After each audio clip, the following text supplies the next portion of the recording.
Hi everyone, welcome back to another Reddit cheating story. Before we start, please hit the subscribe button and notification bell if you love to watch more cheating stories. Husband cheated with multiple women after I diagnosed with epilepsy and left me with 2 young kids.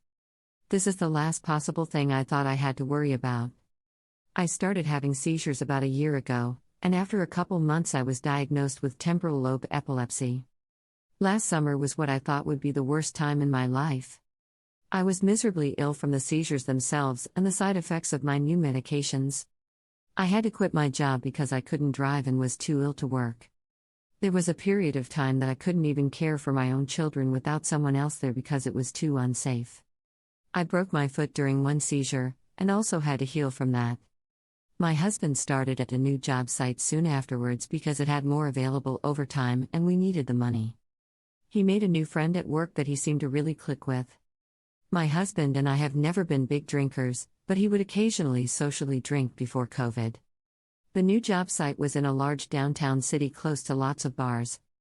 An occasional beer with lunch with his new friend turned into daily. After about a month or so, he started immediately cracking open a beer when he would get home from work. That turned into multiple beers after work until he would pass out on the couch before 9 p.m. We went from not even keeping alcohol in the house to him stocking up on cases of beer constantly. I told him I was worried about how much he was drinking and that it was really unlike him. He told me that he was just stressed from my medical stuff, the kids, and working a lot. I thought we told each other everything. He's been my husband and my best friend. Midsummer I started finding hidden empty pints in the garage. He was distant with both myself and the kids. I asked him if he would go to couples counseling with me, and he did. We talked about how scary it was for him to watch me have seizures, and how he thought I was going to die.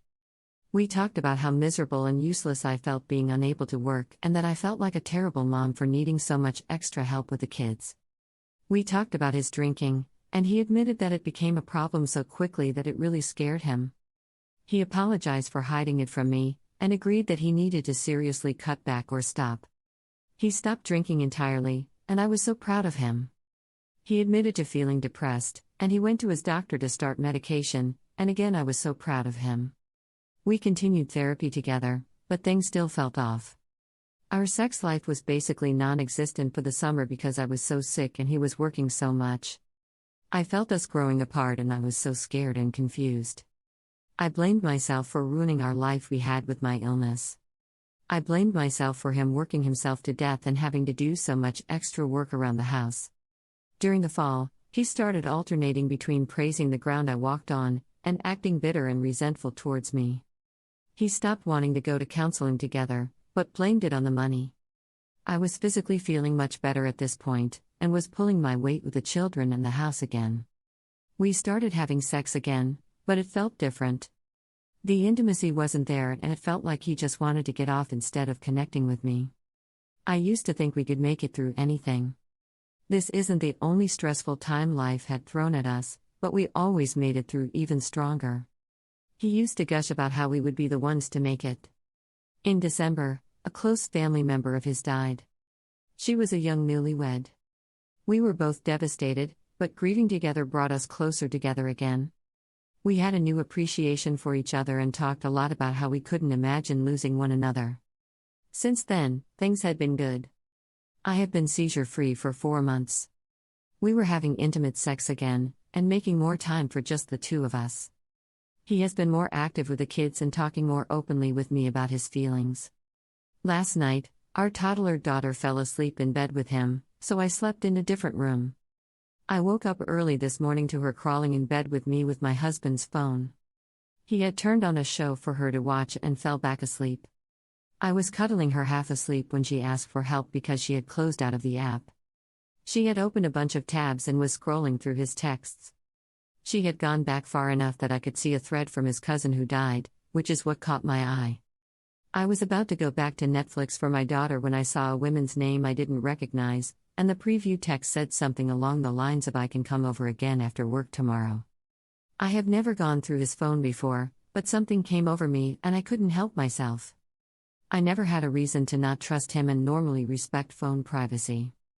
I opened the thread and there were nudes of both my husband and a woman I don't know. They talked about fucking each other and I learned that he had been going over to her house after work last summer. He lied and told me he had been working late. I never questioned him, and never felt even remotely suspicious. I looked at more texts and found the same kind of stuff from 4 different women last summer. Nudes, them talking about fucking again, them making plans after work. I couldn't even believe it and went completely numb. While I was at home, ill and caring for our children, with the help of his mother, he was fucking other women on his way home. I praised him for working so hard and staying late to make more money, but in reality he was cheating on me. The most recent one was from September 2020. There were nudes that he had taken in our bathroom, presumably with myself and the kids home. I woke him up in tears and he asked what was wrong but then saw my phone in his hand and his face went pale. I was sobbing and couldn't even get words out. He jumped straight to asking me why I went through his phone and had the audacity to act angry about it. I told him how it happened and he started spewing lies at me. He told me he only sent pictures and never had sex. I told him I knew that was a lie. He jumped to it being a one-time mistake. I told him I knew that was a lie. Then he blamed it on the drinking and said that he stopped seeing any of them after he stopped. I told him he was either lying about that, or lying about when he stopped drinking. He just looked at me and said a half-assed sorry. I went back to the kids and he stayed in bed all day. I tried to play it cool so that the kids wouldn't see me upset. I got them to bed and broke down in the spare bedroom. He came in and I couldn't even look at him. All he said was, "I want to fix this." I told him I didn't even know who he was anymore, that I can't trust anything he says. I asked how he could possibly do this to me, and he said nothing. I told him that of all people, I never expected him to hurt me this much. I told him I blindly trusted him and he made me look like a fool. All he said was sorry and went back to our room. I can't even believe this is happening. He was my rock and my best friend. I thought we were going to be married forever. I can't stay with him after this. I almost wish I could, because the last thing I want is to get a divorce and put the kids through this, but I can't. I feel sick and just keep seeing the pictures and texts in my head. I don't know who he is anymore. I don't know what to do. I can't believe this is actually happening. Thank you for watching. Let me know what you think in the comments below. Remember to subscribe and hit the notification bell.